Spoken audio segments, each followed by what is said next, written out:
ఇప్పుడే మీ దగ్గరలో ఉన్న కేఎస్ బేకర్ స్టోర్స్ కి వెళ్ళి న్యూ ఇయర్ కేక్స్ ని ఆర్డర్ చేయండి because it's not a happy new year, it's a happy new year. తమలో నేను మీకోసం బతుకుతున్నా, నాకు అన్ని సాధించా, ముఖ్యమంత్రి పదవి నాకేం అవసరం కూడా లేదు. కానీ నా జాతి కోసం, తెలుగు జాతి కోసం, నా తర్వాత కూడా నేను చేసిన పనులు ఫలితాలు ఇచ్చేట్టుగా ఉండాలని ఆలోచిస్తున్నా. అది చేస్తానని మరొక్కసారి మీ అందరికీ హామీ ఇస్తున్నా.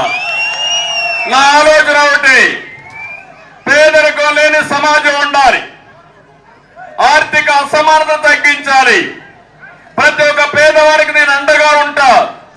అందుకే ఒకప్పుడు P3 మోడల్ ఒకటి నేనే తీసుకొచ్చా సంపద కోసం. అంటే P3 అంటే సంస్కరణ వచ్చిన తర్వాత పబ్లిక్ ప్రైవేట్ పార్ట్నర్షిప్, దాని కిందనే రోడ్లు వచ్చాయి, దాని కిందనే పవర్ ప్రాజెక్టులు వచ్చాయి, దాని కిందనే విమానాశ్రయాలు వచ్చాయి, దాని కిందనే విమానాలు కూడా వచ్చాయి. ఇప్పుడు నేను ఆలోచిస్తున్నా, పేదరిక నిర్మూలన కోసం, ఆర్థిక అసమానత తగ్గించడం కోసం P4 మోడల్ అంటే పబ్లిక్ ప్రైవేట్ పీపుల్ పార్ట్నర్షిప్. పేదవాళ్ళని పార్ట్నర్స్ గా చేసుకుంటా, బాగా చదువుకున్న వాళ్ళు, డబ్బులు సంపాదించుకున్న వాళ్ళు, మీరు డబ్బులు సంపాదించడం కాదు, నీతో పుట్టిన వాడిని, మీ ఊర్లో ఉండే వాళ్ళని, ఒకరినో ఒకరికంటే ఎక్కువ కుటుంబాలను పైకి తీసుకొస్తే నీకు పేరుంటుంది, నీ జన్మ సార్థకత. అదే పని నేను చేస్తానని మీ అందరికీ హామీ ఇస్తున్నా.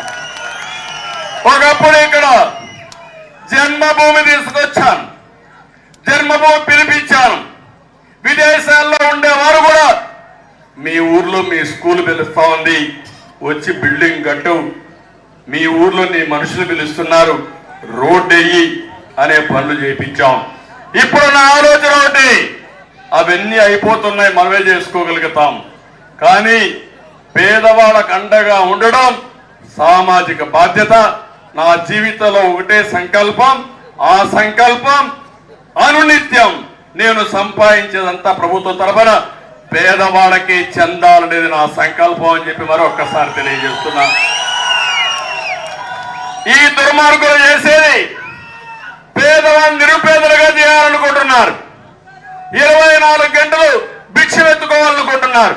నేను ఆలోచించేది, పేదవాళ్ళ కుటుంబ సభ్యుల్ని ఆస్తిగా పరిగణించి, వాళ్ళని బాగా చదివించి, వాళ్లకు నైపుణ్యం నేర్పించి, వాళ్ళు 10 రూపాయలు మనం ఇస్తే 100 రూపాయలు చదివి సంపాదించే మార్గాన్ని చూపించే బాధ్యత నాదని మీ అందరికీ ఆలోచిస్తున్నా. ఇవన్నీ చూసిన తర్వాత జగన్మోహన్ రెడ్డికి అర్థమైపోయింది, ఓడిపోతున్నామని అర్థమైపోయింది, ఆయన సినిమా అయిపోయిందని అర్థమైపోయింది, ఇంకెవరు భయపడని కూడా అర్థమైపోయింది, తిరుగుబాటుకు సిద్ధమైపోయారు కూడా అర్థమైపోయింది.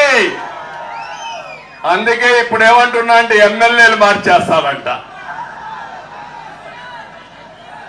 ఏంటమ్మా ఎమ్మెల్యేలు మార్చేస్తే అయిపోతున్నా అని మిమ్మల్ని అడుగుతున్నా. అంటే ఒక విషయం గుర్తుపెట్టుకోండి, పక్కనే ఒక ఎమ్మెల్యే ఉన్నాడు. ఇప్పుడే ఒక అతను శాంతిపురంలో చెప్పాడు, ఒక గ్రనైట్, సొంత గ్రనైట్ మెడ మీద కత్తి పెట్టి నిన్ను చంపేస్తాం, ఇది ఇచ్చేయమంటే భయపడి ఇచ్చేశాడు పాపం. 200 కోట్ల రూపాయలు గ్రనైట్ వ్యాపారం చేసుకున్నారు, చేసుకొని కరెంటు కూడా వాడుకున్నారు.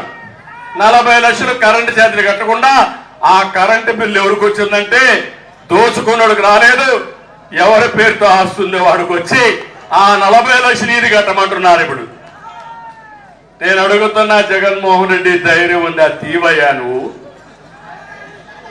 పక్కనే ఒక ఎమ్మెల్యే ఉన్నాడు, అవినీతి పరుడు, సాక్ష్యాలతో ఇస్తున్నా. నువ్వు మాట్లాడుతున్నావు, ఇక్కడ ఒక మంత్రి ఉన్నాడు, మాట్లాడితే కుప్పానికి వస్తాడు, మాట్లాడితే కుప్పానికి ఎందుకు వస్తున్నాడు తెలుసా మీకందరికీ? మన మీద ప్రేమతో కాదు, మన గ్రనైట్ల పైన ప్రేమ. అతనికి కప్పం కోసం కుప్పానికి వస్తున్నాడు ఆ పెద్ద మనిషి, దోపిడీ కోసం కుప్పానికి వస్తున్నాడు ఆ పెద్ద మనిషి.